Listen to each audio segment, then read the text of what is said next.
All right, ladies and gentlemen, welcome back. Thanks again for being with us today. We have a very special segment. Joining us now live in studio, we have Julie Aftab. Did I say that right, Julie? Yeah, Julie Aftab. Aftab. Yes. Okay. And the headline I've got so many headlines from you and your story that starts out as a tragic one. You grew up in Pakistan, is that correct? Yes, sir. And when you were about 16 years old? I was exactly about 16 years old. And what were you doing? What was your job? Because you were in an office setting, is that correct? Yeah, I was working in a public call center, I was working as an operator. Okay. And that's where I was approached by a customer who came in the office, and he saw a cross around my neck, and he asked me if I was Christian, and I told him yes, and he told me that I should change to Islam because I don't look Christian. And he tried to force me to change to Islam, and he tried to convince me and tried to give me money to change to Islam, and I said no. And after all that, it didn't work out, and that's when he threw acid on. He brought acid and he threw acid on me, and he and one other man joined him, and they poured acid into my throat, and they said they're gonna destroy the mouth. Said no to Islam. Wow. And they poured some in my throat. 67% of my esophagus were damaged. So, it's just a terrible, terrible story. All because you were wearing a cross necklace. Yes, because he asked me also that if I was a Christian, and I said yes, I am a Christian. And in their point of view, that they tried to convince everybody should be changed to Islam and they will go to heaven, and they told me that I was gonna go to hell. He told me that I was gonna go to hell if I change to, if I stay Christian, and if I change to Islam, I will go to heaven and I will have everything, and everybody will support me, and everybody will treat me like a queen. And I told him, I've seen a lot of queen beaten to death in y'all's houses. I don't want it to be that queen. The courage that you have is so admirable. How you were 16 and you were a Christian, you were wearing a cross necklace. You're wearing a cross necklace now. Just out of curiosity, is that the same one? No, sir. It's not same. Actually, I have a collection of cross necklaces. So. Many people. It's just a piece of jewelry for me. Every time I breathe, I feel it, and it reminds me that He have given His breath for me. Wow. And it's just a piece of jewelry, but it's a reminder for me. My scars are a reminder for me. Yeah, as a matter of fact, I know that I have a quote in an article here that you say that your scars are, quote, my jewel, my gift from God. What do you mean by that? Well, because every morning when I get up and I look at myself in the mirror, it reminds me that God never left me, even though this horrible thing happened to me. God never forsake me, and it is my jewel. It defined me, who I am. And, God made me beautiful before, and I consider myself, He made me on His own image, and they tried to destroy it, but He have restored my face. I have 31 surgeries. It doesn't matter it's through the doctor, but God was the one who with me. And God was the one who helped me. And I believe that, it's my jewel, it's defining me. Without this scar on my face, I can't imagine myself. I don't even honestly, God knows my heart, that I don't ever remember my face without scars. I don't know why. Many times I even think about myself, why don't I remember the face before? But I think that I lost one thing, but I have more comfort, and I am living better life since I have I found God. Yeah. Talk about You're now a United States citizen. Yes, sir. And I want to go back, but you talk about you're living a better life. Obviously, the United States has been a place where you are not as oppressed as, say, being a Christian in Pakistan. What does that mean to you? For me, if you want to sum it up, Israel, they wandered 40 years in the wilderness, but God brought me within 2 years into Promised Land. Wow. That's definition. I'm not praising America. I'm praising that God had blessed this country. And because of many people have sacrificed their life for this country, all our men and women in the uniform, they are giving their life so people like me can come here and stand here and say, I am free. They are giving their life for people like me, and not for me. All of us in American, the day I took oath and I said that I am citizen of United States, I said it with whole my heart. This is my home. This is where my kids gonna be. This is where I wanted to live. I don't wanna this is my country, and I'll do anything. And I want my country to have be better place, and I want that country to respect the law and the rules and the regulation that we had in for example, Constitution.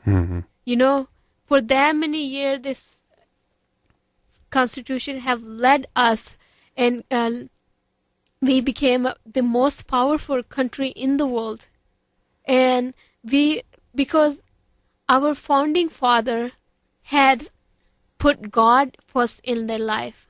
And honestly, when you put God in front of your life, nothing ends. When this happened to me, I have nothing left.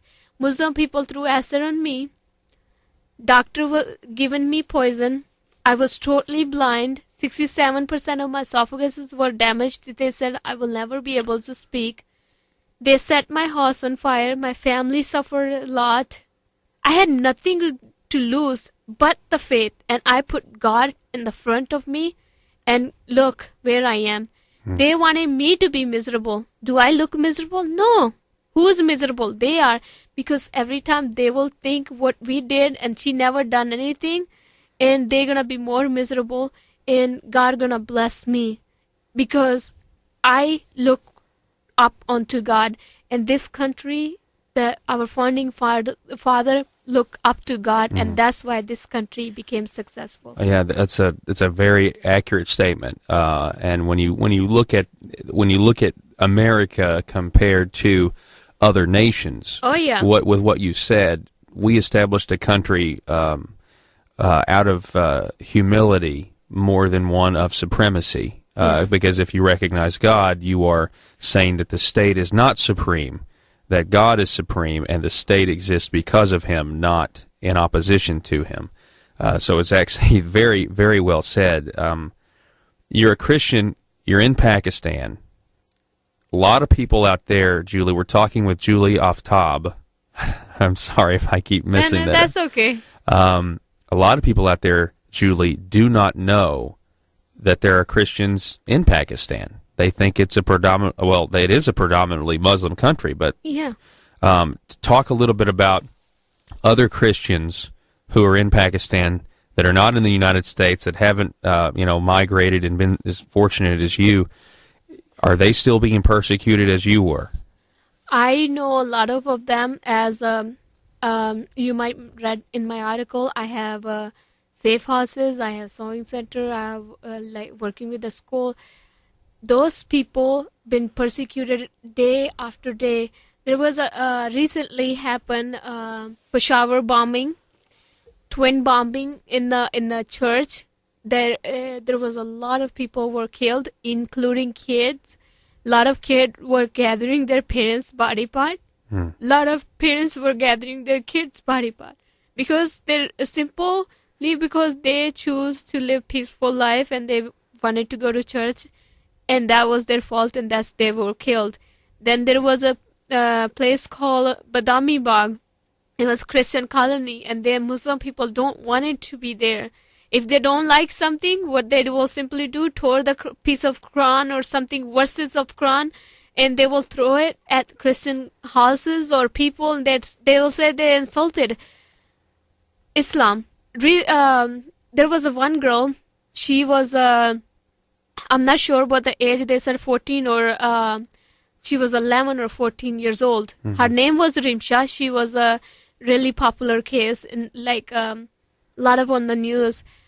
Her case was she had a Down syndrome. This girl was a Christian. She had a Down syndrome. She never went to school. And one of the Muslim, they were lived in a colony. The Christian colony was different and Muslim colony was different. And one of the Muslims leader, like we have priest, the Muslim priest did not like that Christian colony. And what he did, he tore the Quran, burned it, and put it in that little girl's bag. Wow. And that girl with the Down syndrome was held in a police station, was tortured and done everything wrong simply because their mom put it the Quran. That girl, you can give her Bible, she will put it in there. She didn't know that much. Right. She never went to school. She don't know what it is. I understand. So the Muslim colony basically planted incriminating evidence to give people an excuse to be violent. And they burned the whole colony. The Badami Bagh, they did the same thing. Gojra, full of people. The church was full of people. They burned the churches. They took their girls and raped them and killed them. They killed families after family with the bombs and stuff because they don't want them to be there. That's what Christian. I had know a lot of the girls that in the safe houses, they've been persecuted because simply they choose to live Christian life. They don't want to change to Islam. It's eye-opening. We hear, I think a lot of times in America, Christians, and I myself as a Christian am guilty of this. We focus on issues that are confronting us here at home and domestically, and we forget about how good we really truly have it. Do you agree with that, living in both countries? I think, honestly, we don't know persecution in the United States. We don't know. If somebody in the United States, you say, oh, you are Christian, and they give you a look and you think this is persecution. You know what? We became so moderate. We want a hard copy. Look at this scar. I wish those people can see my scar. Yep. They can look up my name, Julie Aftab. They can type in and they can look. And you guys want to see the hard copy and see it do happen. Our media report what they want to, but this do happen and it do exist. In the United States, persecution is nothing close to. And we need to look into, if we don't stand up, it might happen over here. And it do happening. Honor killing happening in the United States too. Yes, it is. And if we don't stand up right now, I don't want it to be my friends to be end up, or my daughter, or somebody else's daughter in the United States happen. Well, and you mentioned a while back the Constitution and the rule of law, and in doing so, there have been certain judges, I'm sure you're aware of, in the United States that make very controversial rulings, and so you're absolutely right about that. I want to go back, because you mentioned persecution, folks. We're talking with Julie Aftab, and she is a Christian who was 16 years old when she was had acid thrown in her face for wearing a cross necklace. They came back and they threw the acid in her face, and they poured it down your throat.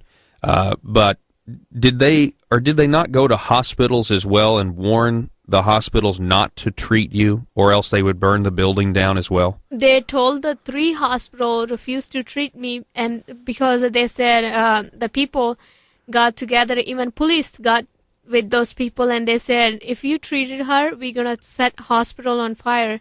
And the hospitals simply said, we can't treat her. We're not going to put other people's life in risk for her. So how did you, obviously I know you've had 30 surgeries.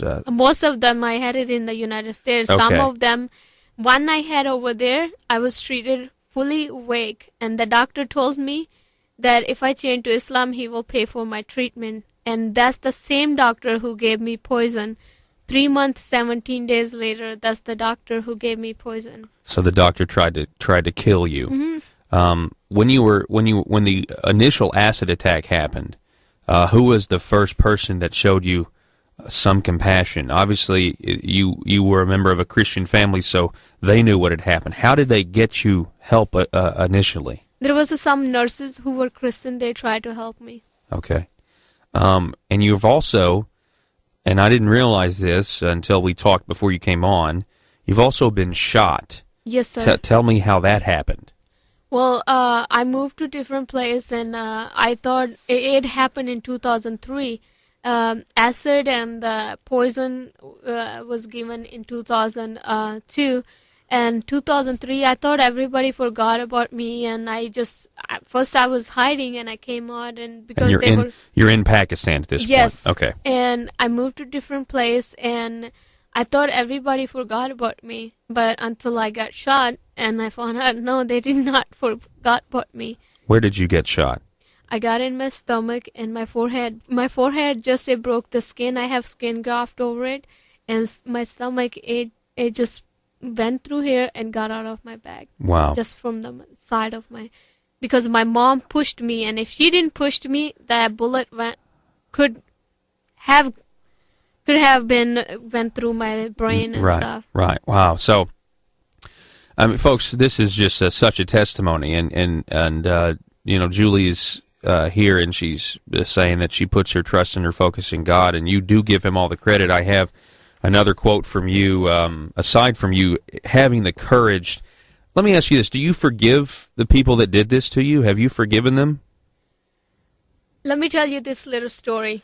My dad, he told me, he said he wanted to do the same thing what they done to him, done to me, and he gonna throw acid on them, and even though he gonna end up dead, he don't care, and he wanted to teach them lesson. And I told him, Dad, just tell me one thing.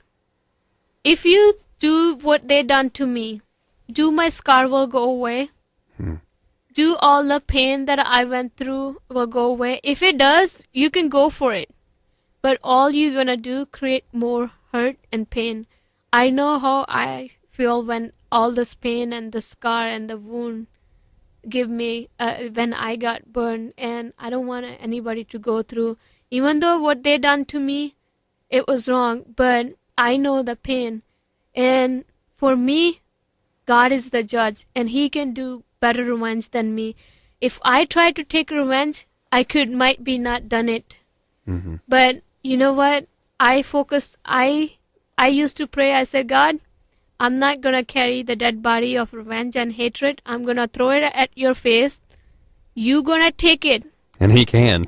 And you gonna forgive them, or you going to serve the justice. I'm going to run for success, and you going to help me. Just a fascinating story, one of courage. I think you're the most courageous woman I've ever met. Thank you. I was not alone. Well, you definitely have a courage that is not. It's not very prevalent in our country anymore. That's for sure. And I'll leave it here, and I'll give you the last word. We're talking with Julie Aftab. And you say that after the acid attack, you feel, quote, closer to God after recovery. And I'll let you tell people one more time why. Because, thinking about all this thing happen, many girls in Pakistan, they get burned, they die. They never get second chance. Why me? Why the acid did not, I swallowed acid. Why didn't I die? I was pronounced dead after 21 days. Why didn't I die? Why you gave me second chance? I was given poison. I woke up 2 weeks later. Why me? I was shot. Why I was not dead? If this is not God, then what it is? And after watching all those miracles, I felt like this is what I want to be close to. This is what gives me comfort. Every time I feel like I'm scared, I am all the struggle and the hurt, and I go to God. I just I just feel like this bubble around me. This bubble that it's nobody gonna get me. There is no pain, no hurt, and not one miracle. I was this little thing. I thought that God, my life is just I'm gonna live for other, and although the dream that I forgot, I wanted to be a doctor when I was a little girl, but I was not able to go to school at the age of 12, and I forgot my dream. I used to stand in front of the school and I used to cry, and I said, God, why can't I go like those kids and study inside of the school? And God never forgot my dream. Now God gave me a second chance. And you went to college when you came to the United States? No, I went to high school. I did not know how to spell and or say thank you in 2004. Oh, wow. And now I have a bachelor's degree. I'm working toward my master's, and because I asked him, and he kept giving me. If still I don't feel him, then it has to be God. I said, I told myself, I said, you know what, God, I'm gonna live for other, but God made it a way that I want to live for me. And you're doing so much now. And I want to leave. We're about out of time, Julie. But I want to leave, and I want to remind people, you are now trying to help the women who were in your position in Pakistan. So you mentioned you have sewing houses for them. Yes. And what else? What other things?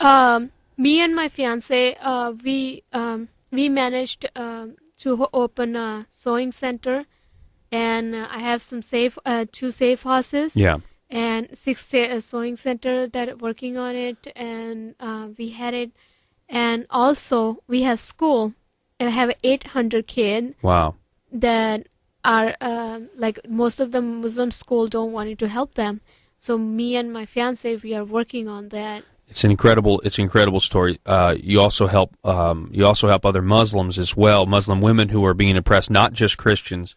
And we're about out of time, but is there a place people can go, a website people can go to give to your organization if they want to? I am working on the website. I actually had it and somebody hacked it. Oh, no. From China. Oh, wow. They hacked my website. So I'm working on the website. I will happily let you know. Okay, and we'll get that out. Julie? Yes.